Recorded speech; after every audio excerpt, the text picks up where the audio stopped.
+2 കഴിയുന്ന എല്ലാ വിദ്യാർത്ഥികളും CUET എക്സാമിനേഷൻ എഴുതണോ? എല്ലാവരും എഴുതേണ്ട ആവശ്യമില്ല. പക്ഷേ ഒരു സെൻട്രൽ യൂണിവേഴ്സിറ്റിയിൽ ഡിഗ്രി കോഴ്സുകൾ, നമ്മുടെ കേരളത്തിലെ കാസർഗോഡ് സെൻട്രൽ യൂണിവേഴ്സിറ്റി ഉൾപ്പെടെ ഇന്ത്യ മുഴുവനുള്ള വളരെയധികം ഓപ്പർച്യൂണിറ്റീസ് ഓപ്പൺ ചെയ്തു തരുന്ന ഒരു എക്സാമിനേഷനാണ് CUET എന്ന എക്സാമിനേഷൻ. ഈ CUET എക്സാം വഴി ഒരു അലോട്ട്മെന്റ് നമുക്ക് ലഭിക്കത്തില്ല. എക്സാമിനേഷന്റെ സ്കോർ കൺസിഡർ ചെയ്തിട്ട് ഇന്ത്യ മുഴുവനുള്ള ധാരാളം യൂണിവേഴ്സിറ്റികളിലേക്കാണ് ഒരു വിദ്യാർത്ഥിക്ക് അഡ്മിഷൻ ലഭിക്കുക. അപ്പൊ അതുകൊണ്ട് തന്നെ +2 കഴിയുന്ന ഒരു വിദ്യാർത്ഥി CUET എക്സാമിനേഷൻ എഴുതണമെന്ന് ചോദിച്ചാൽ തീർച്ചയായിട്ടും ആപ്ലിക്കേഷൻ സബ്മിറ്റ് ചെയ്യണം എന്ന് തന്നെ പറയും.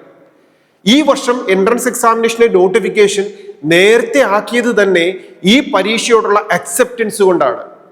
എന്നാൽ ഈ പരീക്ഷയ്ക്ക് ആപ്ലിക്കേഷൻ സബ്മിറ്റ് ചെയ്യാൻ നമ്മൾ വിട്ടുപോയിട്ടുണ്ടോ? എങ്കിൽ ഇന്ന് തന്നെ വീണ്ടും രജിസ്റ്റർ ചെയ്യാനുള്ള കാര്യങ്ങൾ ചെയ്യുക. ഡേറ്റ് എക്സ്റ്റെൻഡ് ചെയ്തിരിക്കുന്ന എന്ന് വരെയാണ്?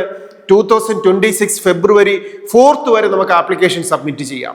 ഫെബ്രുവരി 7 വരെ ഫീസ് നമുക്ക് റെമിറ്റ് ചെയ്യാനുള്ള സമയവുമുണ്ട്. 9th മുതൽ 11th വരെ നമ്മൾ ഈ ആപ്ലിക്കേഷൻ സബ്മിറ്റ് ചെയ്ത സമയത്ത് വന്നിരിക്കുന്ന ചെറിയ ചെറിയ മിസ്റ്റേക്കുകൾ കറക്റ്റ് ചെയ്യാനുള്ള അവസരവും തരും. ഈ എക്സാമിനേഷൻ ആരാ നടത്തുന്നത്? NTA, national testing agency. India മുഴുവൻ 1,00,000-ലധികം സാധ്യതകളാണ് വിദ്യാർത്ഥികളുടെ മുമ്പിലേക്ക്, കോഴ്സുകളാണ് വിദ്യാർത്ഥികളുടെ മുമ്പിലേക്ക് CUET എന്ന ഒറ്റ എക്സാമിനേഷൻ ഓപ്പൺ ചെയ്തു തരുന്നത്.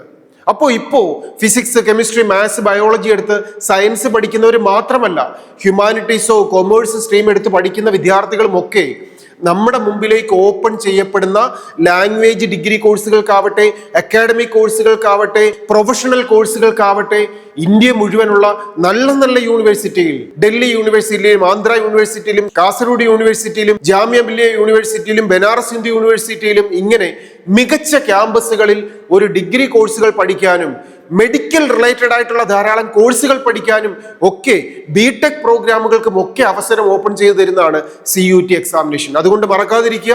Study well, enjoy your future. All the best.